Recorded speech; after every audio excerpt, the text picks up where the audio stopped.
How to fix function key not working on Windows 10 or 11. Hey everyone, welcome back to the channel. In this video, we're going to learn how we can solve if the function key is not working, so make sure to watch the video till the end. Now, if you're having issues with the function or the FN key on your keyboard, then there could be a couple of reasons to hopefully solve it. First, you want to make sure that it is not your keyboard malfunctioning. So sometimes it could be a hardware damage. You can just try to turn on-screen keyboard. I think your computer has some kind of feature called on-screen keyboard. Just try to press the function could be occurring from your keyboard from the hardware. The other way that you can do this is maybe you're having issues with your system or maybe with your keyboard drivers. So go to device manager. And once you go to device manager over here, you can simply go to the option called keyboards. Then from keyboards, you can just go ahead and then right click and click on update driver on each of these keyboards over here.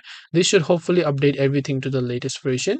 Last but not the least, you can just try to check for your Windows update because the essential drivers will also get automatically installed during a Windows update.